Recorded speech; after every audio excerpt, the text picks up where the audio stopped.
19절부터 24절까지의 말씀 함께 보도록 하겠습니다.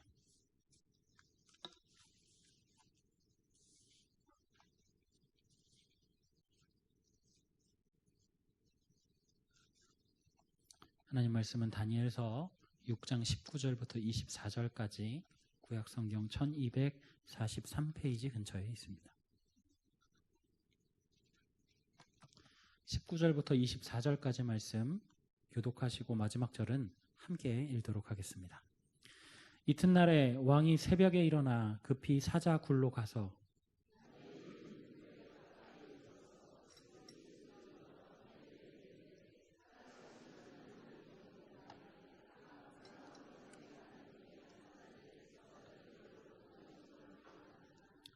다니엘이 왕에게 아뢰되 왕이여 원하건대 왕은 만수무강하옵소서. 나의 하나님이 이미 그의 천사를 보내어 사자들의 입을 봉하셨으므로 사자들이 나를 상해하지 못하였사오니 이는 나의 무죄함이 그 앞에 명백함이오며 또 왕이여 나는 왕에게도 해를 끼치지 아니하였다 하니라. 왕이 심히 기뻐서 명하여 다니엘을 굴에서 올리라 하매 그들이 다니엘을 굴에서 올린즉 그의 몸이 조금도 상하지 아니하였으니 이는 그가 자기의 하나님을 믿음이었더라. 왕이 말하여 다니엘을 참소한 사람들을 끌어오게 하고 그들을 그들의 처자들과 함께 사자굴에 던져 넣게 하였더니 그들이 굴 바닥에 닿기도 전에 사자들이 곧 그들을 움켜서 그 뼈까지도 부서뜨렸더라. 아멘. 여러분, 치외법권이라고 하는 말 들어보신 적 있으십니까? 치외법권. 네, 저희 PPT를 한번 띄워주시면 PPT를 보시면서 한번 설명을 드리도록 하겠습니다. 이 치외법권이라고 하는 말은 다스릴 치자, 그리고 바깥 외자, 그리고 법자, 권리 권자 해서 이 의미를 그대로 풀게 되면 다스림 바깥에 있을 법과 권리라고 하는 의미입니다. 이 치외법권이라고 하는 말은 현재 내가 머물고 있는 나라의 법령에 제재를 받는 것이 아니라 태어난 본국의 법을 따를 수 있는 그런 권리라고 할 수 있습니다. 현재 우리가 살고 있는 세계를 움직이는 초강대국이 있습니다. 드넓은 땅과 막강한 군사력을 가지고 있고 예전만 못하다고 하지만 여전히 전 세계 경제의 중심에 서 있는 나라입니다. 어느 나라일까요? 예, 미국입니다. 이 미국의 시민권자들이 누리는 특권이 있어요. 이 특권이 상당합니다. 예를 들어서 미국의 식민 통치를 받고 있는 괌이라든지 사이판 지역에 가면요, 미국 본토와 똑같은 취급을 받습니다. 왜냐하면 그곳에 미국의 시민권자들이 살고 있기 때문입니다. 그래서 이 괌이나 사이판이 공격을 받게 되거나 하게 되면 미국 본토가 공격받은 것으로 간주하게 됩니다. 그래서 이 미국에 있는 그 땅에 있는 시민권자들을 위해서 이 공격한 그 나라들을 공격하고 또 보복할 수 있는 그런 경우죠. 우리나라에 있는 미군의 경우도 마찬가지입니다.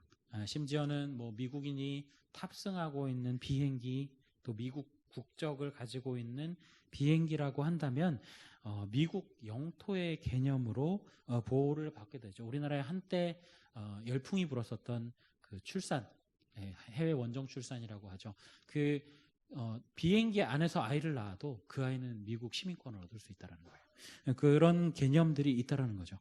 미국의 시민권자들이 한국에 와서 범죄를 저질렀다고 쳐봅시다. 그러면 어떻게 될까요? 미국 시민은 한국 경찰이나 한국의 법에 어떠한 영향을 받지 않습니다. 한국에서 취할 수 있는 유일한 조치는 추방일 수밖에 없고요. 재판도 그들은 미국에 가서 미국의 법을 따라서 받습니다. 물론 이제 범죄인 인도 조작이라고 하는 조약이 있어요. 그래서 그 조약을 통해서 예를 들면 한국에서 범죄를 한 사람은 한국으로 소환을 시켜서 처벌을 받을 수도 있죠. 그런 경우도 있지만 그런 경우는 매우 드물다라는 것입니다. 이것이 바로 미국의 치외 법권입니다. 물론 이것은 미국이 세계적인 강대국이기도 하고 그들의 보복이 경우에 따라서는 작은 나라 하나를 통째로 없앨 수준이 되기도 하기 때문에 가능하다라는 것이죠. 저는 오늘 본문을 읽으면서 이 치유의 법권이라고 하는 것에 대한 생각이 떠나지를 않았습니다. 우리가 보고 있는 본문, 이 다니엘서인데요. 성경이 66권으로 되어 있잖아요. 그런데 이 성경은 66권의 각 그 책의 성격에 따라서 여러 가지 분류로 나눠집니다. 역사서도 있고 선지서도 있고 시가서도 있고 또 서신서도 있고 여러 가지 분류들로 이렇게 책들이 나눠지게 되어 있죠. 그 중에도 이 다니엘서는 선지서인데 선지서 중에도 분량이 좀 많은 선지서, 뭐 이사야서나 예레미야서나 에스겔이나 이렇게 분량이 많은 선지서들을 묶어서 대선지서, 대선지서라고 이렇게 부르게 됩니다. 다니엘서는 다른 예언서들과 좀 차별을 보이는데요. 다른 예언서들은 대부분 이 예언서 안에 예언 외에 어떤 서사라든지 스토리를 다루고 있지 않는, 아직 다룬다 하더라도 아주 일부만 다루고 있는데 다니엘서는 거의 절반 정도가 이 스토리를 다루고 있습니다. 그리고 뒤에 부분은 예언 부분을 담고 있는데 1장부터 6장까지 그리고 7장부터 12장까지 이렇게 두 개의 챕터로 나눠지고요. 전반부 앞에 부분은 이 책의 주인공이자 저자인 이 다니엘로부터 파생한 이야기들, 여러분이 너무나도 잘 알고 있는 풀무불에 들어갔다든지 또 오늘 다루고 있는 이 사자굴에 들어갔다든지 이런 이야기들이 담겨 있고, 후반부에 가면은 이제 역사적인 예언들, 그래서 유대민족이 순환을 당하고 멸망하고 또 메시아 시대가 도래하고 이런 것들에 대한 예언을 중심으로 진행이 되고 있습니다. 아까 제가 말씀드렸다시피 이 특별히 우리가 보고 있는 이 6장에서는 다니엘이 바로 이 사자굴에 들어갔었던, 우리에게 너무나도 잘 알려져 있죠. 우리가 교회를 조금이라도 다녀본 사람들이라면 다니엘의 사자굴 이야기를 아마 어린 시절부터 계속해서 들어왔을 텐데 그 너무나도 잘 알려진 스토리, 사자굴 이야기로 성경을 좀 풀어보고자 합니다. 다니엘이라고 하는 사람은요, 매우 특별한 사람입니다. 그의 출신 성분을 좀 따지자면 이 바빌론으로 끌려갔었던 남유다의 이 포로 중에 한 사람이었어요. 당시에 이 포로라고 하는 단어가 붙었다. 포로라고 하면 그 사람은 거의 사람 취급을 받지 못했다라고 볼 수 있습니다. 이 벌거벗은 상태로 손과 발이 결박당한 상태로 끌려다니면서 이 강제 노역을 하거나 아니면 이 돈을 주고 팔아넘길 수 있는 그런 재산의 하나로 인식되어서 거의 사람으로서는 의미가 없는 그런 존재였다는 것이죠. 그런데 여러분, 그런 포로 중에 한 사람이었던 이 다니엘이라고 하는 사람이 그 사람의 총명함을 인정받으면서 왕 옆에 머물면서 해몽도 하고 조언도 하고 하는 그런 자리에 올랐다라는 것이죠. 천한 노예가 왕 앞에서 일하고 그 사람에게 조언을 내줄 수 있는 그런 사람이 됐다라고 하는 것도 참 놀라운 일이 아니겠습니까? 그런데 더 놀라운 일이 있습니다. 그가 섬기던 나라, 이 바벨론이 멸망을 하게 되죠. 그리고 그 이후에 그 땅에 들어선 바사 제국이라는 제국이 있습니다. 그 바사 제국의 이 다리오라고 하는 왕 시대에 이 다니엘이라고 하는 사람은 오히려 일인지야 만인지상의 그 3대 총리, 3명의 가장 높은 고관 중에 한 명이 되었다라는 것이죠. 여러분, 우리가 좀 생각해 볼 필요가 있습니다. 여러분, 우리가 왕조사를 보지 않습니까? 우리나라에도 여러 가지 왕조들이 있었는데 왕이 바뀌는 경우, 특히나 이 어떤 쿠데타나 이런 폭력적인 방법을 통해서 왕이 바뀌는 경우를 생각을 해보면 이 전대 왕을 섬기던 사람들에게 일방적인 숙청이 가해집니다. 왜냐하면 이 새로운 왕을 섬겨야 하기 때문에 전에 있던 왕을 보존하던 그런 사람들을 이제 바꿔버리는 것이죠. 그런 숙청이 왕이 한 사람이 바뀌어도 이루어지는데, 여러분, 지금 나라가 바뀌었다라는 거예요. 다른 나라가 섰는데, 민족도 다른 나라가 섰는데 그 자리를 보존하고 있다라는 것. 아니, 나아가서 더 높은 자리에 올랐다라고 한다라는 거예요. 여러분, 이게 상식적으로 말이 되는 이야기입니까? 그것도 여러분, 이 사람의 출신이 뭐라고 말씀드렸죠? 포로 출신이라고 말씀드렸어요. 유대 민족의 그 나라 민족 출신도 아니고 포로 출신 따위가 그 자리에 올라갔다라고 하는 것, 놀라운 사실입니다. 당연한 것은 그보다 낮은 직위에 있는 다른 신하들, 그 나라에서 자라고 그 나라에서 공을 세워서 승진을 하고 그래서 높은 위치에 올라갔지만 이 다니엘보다 낮은 위치에 있던 그런 사람들이 이 다니엘을 어떻게 보겠어요? 다니엘을 보는 시선이 고울 수 없다라고 하는 사실은 우리가 어렵지 않게 추론할 수 있다는 것이죠. 그래서 6장 4절에 우리가 오늘 본문에서 읽지는 않았지만 6장 4절에 보면 그들이 다니엘을 고발할 그런 근거를 찾습니다. 이 포로 출신 따위가, 이 건방진 사람이 우리보다 위에 있다니 마음에 들지 않는다. 뭔가 털어보면 나오겠지라는 심정으로 이 뒷조사를 하기 시작합니다. 그런데 이 다니엘이라고 하는 사람이 너무나도 고결한 사람인 거예요. 그래서 찾다가 그 혐의를 찾지 못했다라는 거죠. 그래서 그들이 한 가지, 요거를 우리가 이용을 하면 좋겠다라고 생각을 했던 것이 바로 다니엘이 하나님을 섬기는 방식입니다. 하나님을 어떻게 섬겼냐? 다니엘은 예루살렘을 향한 창을 열어놓습니다. 그리고 그 자리에서 무릎을 꿇고 엎드립니다. 그리고 기도하고 감사하는 거죠. 이것이 바로 다니엘이 이 하나님을 섬기던 그런 방식이었다라는 것입니다. 그 방식을 생각을 해보니까 이거 좋은 건수가 되겠다라고 생각을 한 거죠. 그래서 어떤 식으로 얘기를 하냐면 왕에게 이렇게 이야기를 합니다. 왕이요, 그 당시에 이제 왕은 거의 신에 가까운 존재였잖아요. 그러니까 왕이요, 이 땅에 왕 말고는 다른 신이 없습니다. 우리가 왕을 잘 섬기기 위해서 왕 아닌 다른 신에게 절하는 어떠한 행위를 보이게 되면 우리가 사자굴에 던져 넣겠습니다. 어떤 의미에서 보면 신하들의 자발적인 충성 맹세로도 볼 수 있습니다. 왕은 이렇게 생각했겠죠. 우리 신하들이 이러한 모습으로 다리오, 나를 세워주는구나 라고 생각을 하면서 이제 그렇게 하자라고 이야기를 하는 것이죠. 그런데 이 사람들이 한 가지를 더 이야기합니다. 왕이요, 지금 하신 그 명령을 왕의 도장을 찍어서 다시는 누구도 되돌릴 수 없게 해주십시오. 당시에 근동지방에서 이 왕이 제정한 명령은요, 왕 본인이라고 할지라도 되돌릴 수가 없습니다. 그 명령이 떨어지면 그대로 지켜야 하는 거예요. 만약에 그 명령을 왕이 스스로 번복을 한다거나 하게 되면 그 왕의 권위가 떨어지게 되는 것이죠.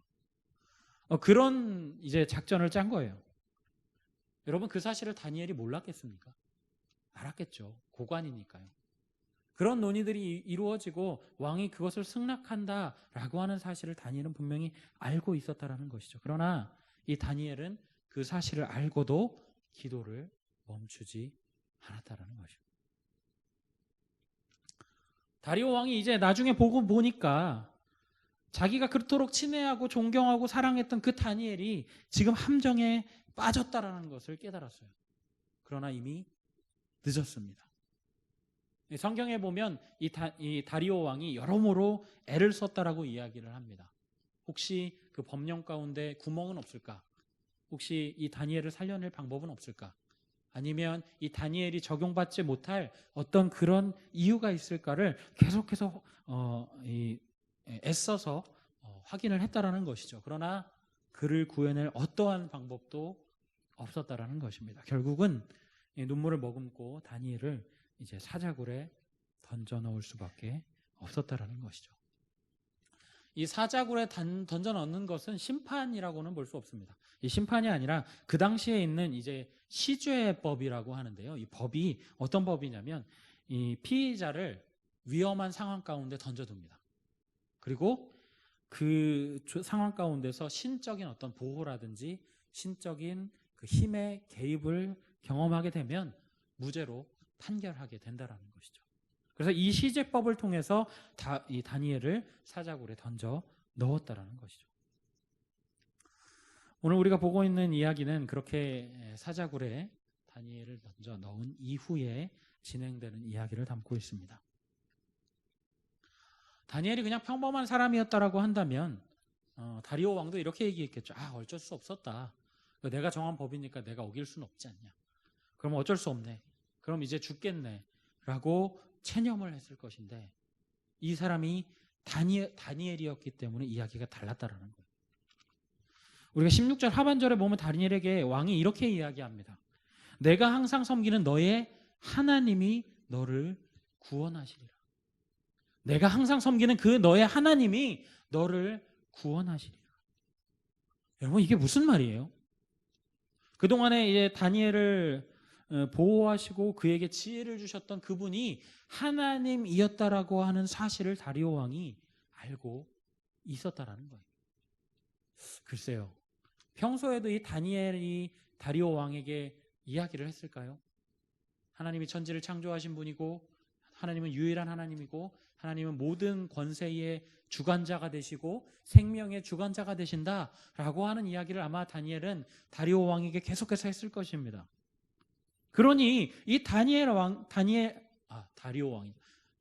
둘이 다 씌어가지고 제가 좀 헷갈리는데, 이 다리오 왕이 이 다니엘로부터 하나님에 대한 이야기를 너무나도 많이 들었다라는 거예요. 그러니까 이제 얘기를 하는 게 뭐냐면, 하나님이라고 하는 신이 뭐 다니엘이 이야기하는 것처럼 유일한 신이고 뭐 그렇게까지는 알 수가 없어요. 알 수가 없는데 다니엘이 지금까지 살아온 그 삶의 모습, 포로가 되었다가 왕의 발탁이 돼서 또 왕의 옆에 있는 신하가 되고 지금 왕조가 바뀌었는데도 또 더 높은 자기로 가고 이런 모습들을 보니까 다니엘의 신이 그 뭔지는 모르겠지만 굉장히 힘이 있는 신인가 보다. 그 신이 좀 다른 신보다는 좀 센 신인가 보다라고 생각을 했을 것입니다. 꽤 능력 있는 신이라고 생각을 했겠죠. 그래서 생각을 한 게 이거예요. 그 다니엘의 신이라면, 그 다니엘의 하나님이라면 다른 신들과는 뭔가 좀 다르지 않을까? 그래도 뭔가 좀 능력을 보여주지 않을까? 이런 기대감이 있었다라는 것입니다. 이 당시에 이런 그 관례가 있어요. 누가 봐도 죽음이 예견되는 그런 형벌을 받습니다. 그런데 그 형벌을 받고도 다음 날까지 살아있으면 그 사람을 사면하는 그런 관례가 있었대요. 그래서 이 왕이 밤새도록 금식을 합니다. 오락도 안 합니다. 잠도 자지 않습니다. 계속 그 눈을 뜨고 있으면서 이 날이 새기만 기다리고 있는 거예요. 어쩌면 그가 기도를 했을지도 모르죠. 다니엘의 하나님 능력이 있으시다면서요. 다니엘의 삶을 보니, 내가 보니 그 사람을 이끌어온 그런 능력의 하나님이라면 이런 일쯤은 하실 수 있지 않을까요? 하나님, 다니엘을 좀 살려주십시오. 여러분, 이렇게 기도하지 않았을까요? 그리고 그의 마음이 그대로 행동으로 드러나는 모습을 보입니다. 우리 19절 말씀 함께 볼까요? 19절 말씀 함께 읽어봅니다. 19절입니다. 이튿날에 왕이 새벽에 일어나 급히 사자굴로 가서, 여기 지금 새벽이라고 번역된 단어가 있어요. 이 새벽이라고 하는 이 단어는 원어 의미를 보게 되면 해가 뜨기도 전에 어두움이 가시기 시작하는 가장 이른 새벽. 그러니까 아직 동이 트지도 않았어요. 그러나 조금씩 그 여명이 보이기 시작하는 그때를 말하는 것입니다. 왕은 아마도 신라 같은 희망을 놓치지 않고 있었던 것 같아요. 그리고 그는 사자나 자신의 전령을 보내지 않습니다. 직접 가죠. 직접 달려가서 그 굴에 이르는 거죠. 얼마나 다니엘을 아꼈으면, 그리고 얼마나 미안한 마음이 컸으면 그렇게 했을까요? 그리고 달려가서 굴에 대고 소리를 지르게 됩니다. 우리 20절 말씀인데요. 제가 한번 읽어드리겠습니다. 20절입니다. 다니엘이 든 굴에 가까이 이르러서 슬피 소리질러 다니엘에게 묻되, 살아계시는 하나님의 종 다니엘아, 내가 항상 섬기는 내 하나님이 사자들에게서 능히 너를 구원하셨느냐 하니라. 여러분, 여기 슬피 소리질러야 할 때 슬피라고 번역된 이 단어는 통탄스럽게, 애통하게, 괴롭게 라고 하는 의미를 가지고 있어요. 이 왕이 의도하지는 않았지만 자신이 그토록 총애하던 다니엘을 지금 함정 속으로 자기 손으로 밀어넣은 그 어리석음에 대해서 뼈저리게 후회하고 있는 거예요. 내가 왜 그렇게 어리석게 신하들이 요구하는 대로 인정을 했을까? 내가 왜 그것을 그렇게 하자고 도장을 찍었을까에 대한 그 통탄한 마음이 있었다라는 것입니다. 또한 그의 말에 흥미로운 표현이 담겨 있어요. 살아계시는 하나님의 종 다니엘아. 여러분, 재밌는 것입니다. 그 당시에 이제 주종 관계, 그러니까 주인과 그 신하의 관계를 따져보자면 나의 종이라고 불렀습니다. 그 당시의 관계가 이랬다라고 한다면 다니엘을 뭐라고 불렀어야 되냐면 나의 종 혹은 다리오 왕의 종 다니엘아 라고 불렸어야 정상인 거예요. 여러분, 그런데 지금 다리오 왕이 얼마나 마음이 찔렸습니까? 내가 주인으로서의 역할을 잘못해서 내가 사랑하고 내가 경외하는 그 신하가 그 다니엘이 지금 죽음 가운데 있다. 내가 잘못해서 그렇게 된 거야 라고 생각을 하니까 그 자책감 가운데서 나의 종 다니엘아라고 이야기하지 못하고 그 다니엘이 그 죽음을 앞두고도 의연하게 선택했었던 그 하나님, 분명히 생명의 주관자라고 말했던 그 하나님에게 다니엘을 좀 살려주십시오라고 하는 마음을 담아서 부르는 거예요. 살아계시는 하나님의 종. 여러분, 여기서 살아계시는 이라는 뜻은요, 당시의 신관을 좀 봐야 합니다. 당시에 이 신을 따지는 이 생각은 나라와 나라 간의 전쟁이 일어나잖아요. 그러면 이긴 쪽의 신이 강한 신입니다. 그 진 쪽의 신은 죽은 신이거나 못한 신, 약한 신, 아무 힘이 없는 신, 이렇게 되는 거죠. 그렇다라고 한다면 지금 이 다니엘의 하나님을 살아계신 하나님, 이기는 하나님이라고 부를 근거가 아무것도 없다라는 거예요. 오직 근거는 무엇입니까? 다니엘이 하나님에 대해서 이야기한 것. 그것을 근거로 지금 이방인 왕이, 그 하나님을 섬기지도 않는 이방인 왕이 살아계시는 하나님이라고 지금 고백하고 있다라는 것입니다. 그리고 그 외침에 다니엘이 대답을 합니다. 우리 21절과 22절 말씀인데요, 우리 함께 한번 읽어볼까요? 21절과 22절 말씀입니다. 다니엘이 왕에게 아뢰되 왕이여 원하건대 왕은 만수무강하옵소서. 나의 하나님이 이미 그의 천사를 보내어 사자들의 입을 봉하셨으므로 사자들이 나를 상해하지 못하였사오니 이는 나의 무죄함이 그 앞에 명백함이오며 또 왕이여 나는 왕에게도 해를 끼치지 아니하였나이다 하니라. 여러분, 사실 우리가 다니엘의 입장이라면 어떨까요? 물론 제일 미운 것은 이 사자굴에 던져 넣기 위해서 이 간계를 짰던 그 간신들입니다. 내가 살아나가기만 하면, 이런 생각을 갖지 않을까요? 그 나쁜 놈들, 분노가 일어났을 것입니다. 그러나 그뿐만이 아니고 우리가 좀 생각을 하자면 좀 서운한 부분이 있어요. 그게 뭐냐면 왕이 돼가지고 그깟 일 하나 못 막아주고 그렇게 아낄 때는 언제고, 그렇게 사랑하고 그렇게 옆에 두고 싶어 할 때는 언제고, 지금 와서 그 왕이 돼가지고 그거 하나 못 막아주나, 이런 생각이 들 수도 있다라는 것이죠. 그러나 다니엘은 전혀 서운하거나 분노의 감정을 전달하지 않고 있습니다. 차분하게 상황을 설명하고 있죠. 하나님께서 그 천사를 보내셔서 사자들의 입을 막으셨습니다. 나는 전혀 상한 데가 없습니다. 그리고 나는 왕에게도 해를 끼치지 아니하였습니다. 무슨 얘기냐면 이 왕이 자기의 법령을 어기도록 두지 않았다라는 거예요. 사자굴로 들어가는 것에 대해서 왕이여 살려주십시오라고 이야기하지도 않았고요, 왕이여 나는 못 들어갑니다라고 이야기하지도 않았습니다. 그저 순순히 의연하게 그 사자굴 속으로 들어갔다라는 것이죠. 그 사자굴에 들어갔는데도 이 상해를 입지 않은 상황에 대해서 어떤 사람들은 이렇게 이야기합니다. 학자들이 이 합리적인 이유를 대기 시작하는 거예요. 우리가 추론을 해보니까 이 다니엘이 그 사자굴에 들어가기 전에 다리오 왕이 사자들에게 먹이를 주었다. 아주 많이. 그래서 그걸 먹고 이 다니엘에게 별로 흥미를 보이지 않았다. 여러분, 이렇게 이야기를 하는데, 여러분 우리가 24절을 보게 되면 그게 사실이 아니라는 사실을 알게 돼요. 24절에는요, 이 사자굴에 이 참소자들, 그러니까 이 다니엘을 사자굴에 넣으라고 말했던 사람들을 집어넣었을 때 상황이 적혀 있는데요. 이렇게 돼 있습니다.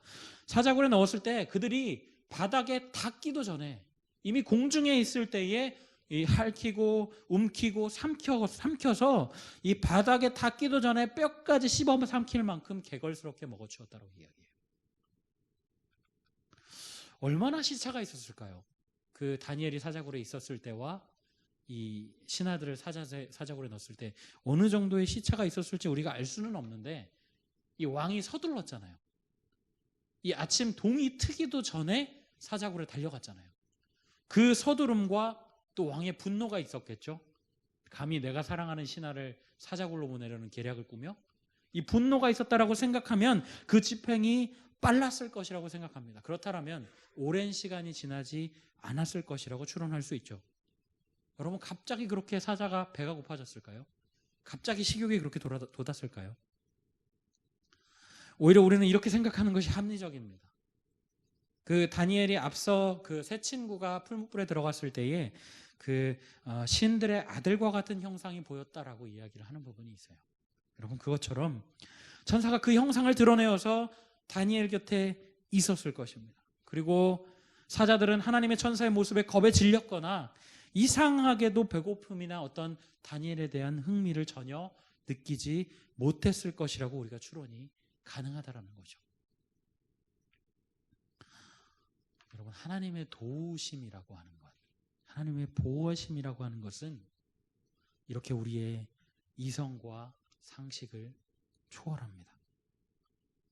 그리고 다니엘이 그 일에 대해서 이런 자세로 받아들이고 있는데요. 우리 23절 함께 읽어볼까요? 23절입니다.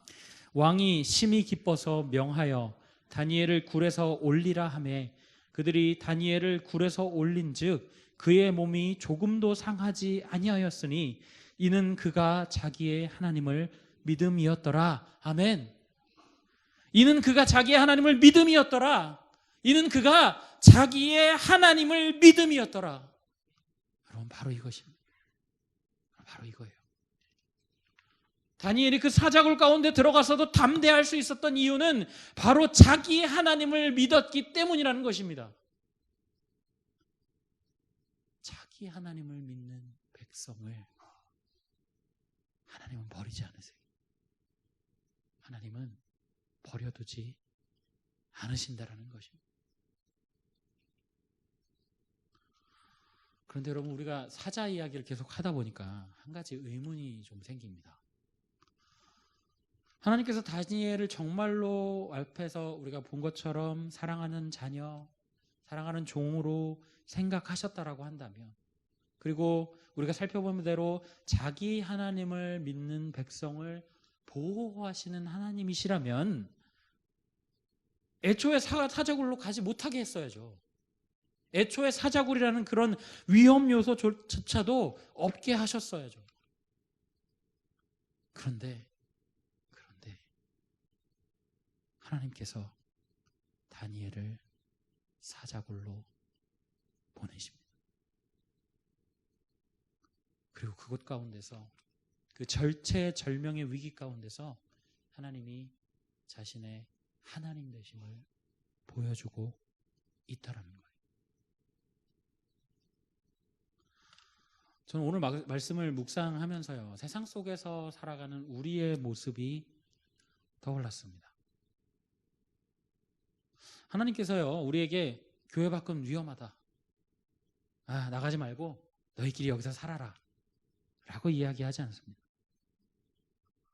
좋은 신앙과 좋은 신앙 안에서만 자라라고 온실의 화초처럼 키우지 않으신다라는 거예요.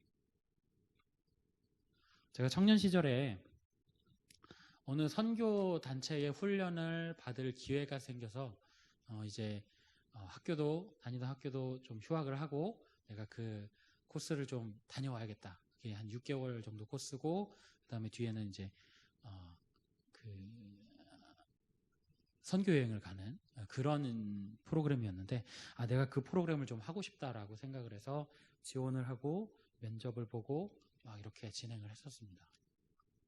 그런데 제 청년 시절의 담당 목사님께서 반대하시는 거예요. 가지 마라. 좀 이상했죠. 왜냐하면 제가 알기로는 그 담당 목사님은 그 선교단체 출신이시거든요. 분명히 너무나도 잘 알고 계실 텐데 왜 안 됩니까? 왜 가지 말라고 이야기를 하십니까? 라고 이야기를 했더니 그분이 이러시는 거예요. 거기 너무 좋아. 너무 좋아. 너무 좋은데 왜 가지 말라고 하세요? 라고 이야기를 했더니 너무 좋은데 거기서 좋은 사람들이랑 신앙적인 이야기를 하고 신앙적인 것들을 서로 나누고 은혜를 서로 깊게 세워나가고 이런 것들이 너무너무 좋은 시간인데 문제는 그걸 갔다 와서 이후입니다. 그 프로그램을 다 진행하고 나서 은혜에 가득 차서 내가 우리 교회를 좀 변화시켜 보리라, 내가 우리 교회에서 좀 이 신앙의 불길을 좀 세워보리라고 하던 사람들 대부분이 돌아온대요. 왜? 적응을 못해요. 왜? 너무 좋은 데 있었거든요. 그런데 그러다가 그 사람들, 이 세상에 때가 묻은 사람들과 교회에서 만나다 보니까 이게 그게 아닌 거예요. 그래서 적응을 못하고 교회에 돌아오는 사람들이 많았다라는 겁니다. 그래서 그 목사님이 저보고 가는 거 너무 좋은데 가지 마라 라고 이야기를 했다라는 것이죠. 여러분 혹시 하나님의 마음이 그런 마음은 아니실까요? 너무 좋은 데에 우리를 그냥 두시고 우리가 그 안에서 그냥 좋다 우리끼리만 행복하게 그렇게 살기를 원치 않으신다라는 거예요. 도리어 하나님은 말씀하십니다. 세상으로 나아가라. 여러분 예수님께서 마태복음 10장 16절에 보면 이렇게 말씀합니다. 보라 내가 너희를 보냄이 양을 이리 가운데 보냄과 같도다. 예수님께서 분명히 알고 계신 거예요. 세상 가운데 나아가면 우리가 양이 되고 우리를 노리고 있는 이리들이 많다. 그 이리들이 우리를 넘어뜨리려고 하고 우리를 쓰러뜨리려고 노리고 있다라고 하는 걸 분명히 알고 있습니다. 여러분 그러나 그럼에도 불구하고 우리를 세상 가운데 보내시는 그것은 바로 그 안에서 나를 붙드시는 그 하나님, 나를 붙드시고 나를 이끄시는 그 하나님의 사랑을 온전히 의지할 수밖에 없다라는 거예요. 그렇게 하나님과 손을 잡고 그 하나님과 손을 잡고 한 걸음 한 걸음 걸어 나가는 것이 바로 우리 신앙을 가진 자의 걸음이라는 것입니다. 여러분 그것이 바로 우리의 삶이라는 거예요. 세상은 우리를 마구 흔듭니다. 아까 말씀드렸지만 이 세상에 그 죄로 가득 찬 그 세상을 이끄는 그 조종하는 사단의 무리가 분명히 있습니다. 그래서 우리를 마구 흔들어요. 죄라고 하는 무기를 가지고 우리를 넘어뜨리려고 합니다. 우리가 실제로 넘어지기도 하고 쓰러지기도 하죠. 다니엘을 사자굴로 보내신 그 하나님께서 우리를 그런 세상 가운데 보내신다라는 것입니다. 여러분 그럴 때에 우리는 기억해야 합니다. 우리가 쓰러지고 아픔을 겪을 수는 있어요. 그 자리에 넘어져서 울 수도 있습니다. 그러나 최후 승리는 우리를 도우시는 나의 하나님, 내가 늘 섬기던 그 하나님, 우리의 주인 되시는 그 살아계신 하나님께 있다라는 것입니다. 여러분 그러므로 우리가 성도가 되었다라면 성도는 아파도 힘들어도 그분의 도우심을 구하면서 힘입어 하루하루를 빛으로 소금으로 살아나가야 한다라는 거예요.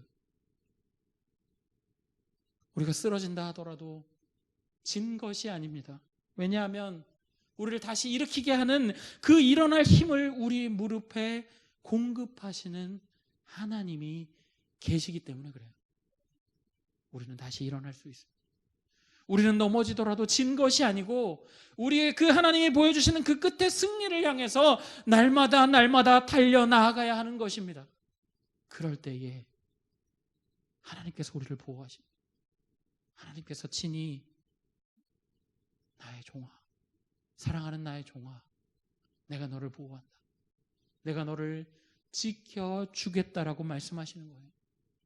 오늘 다니엘의 사자굴로 의연히 들어가서도 손끝 하나 상하지 않고 나온 것이 여러분 바로 그 증거라는 것입니다.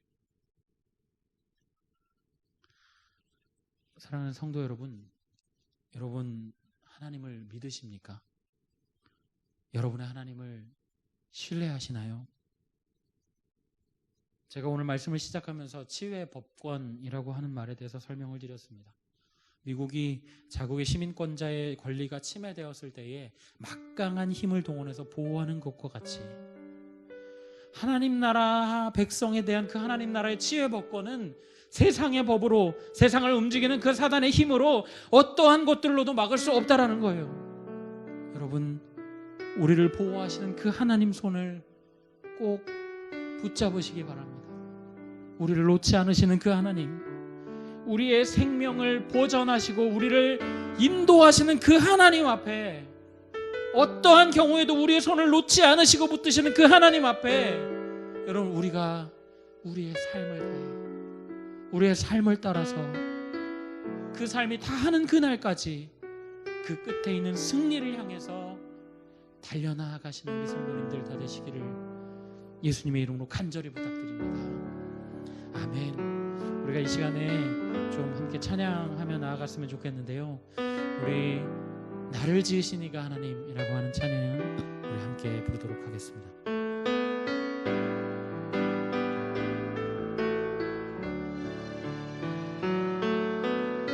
나를 지으신 이가 하나님, 나를 부르신 이가 하나님, 나를 보내신 이도 하나님, 나의 나 된 것은 다 하나님의 은혜라. 나의 달려갈 길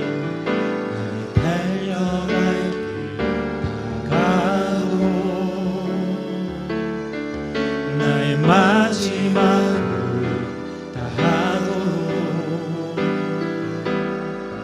나로 그 십자가 품게 하시니 나의 나 된 것은 하나님 은혜라. 한량없는 은혜, 갚을 길 없는 은혜, 내 삶을 애워싸는 하나님의 은혜. 나 주저함 없이 그 땅을 밟은 곳, 나를 붙드시는 하나님의. 우리 이 시간에 다시 한번 찬양하실 때 나의 달려갈 길 다가도록,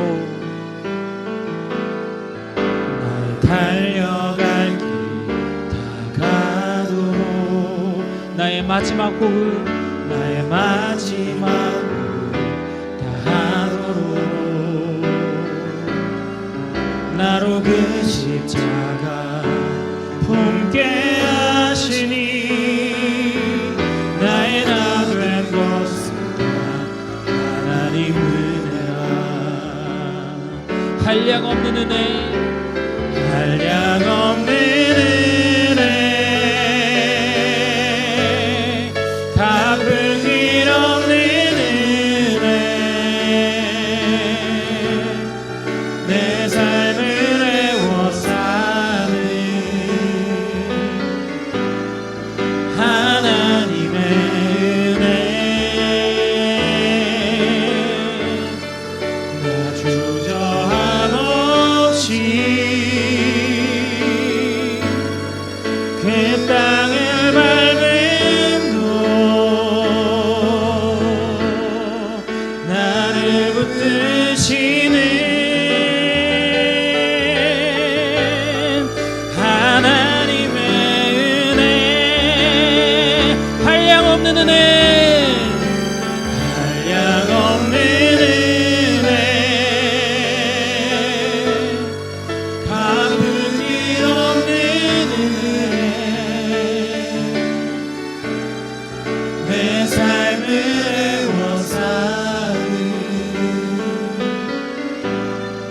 하나님의 은혜요 나 주저함 없이 그 땅을 밟은 곳 나를 붙드시는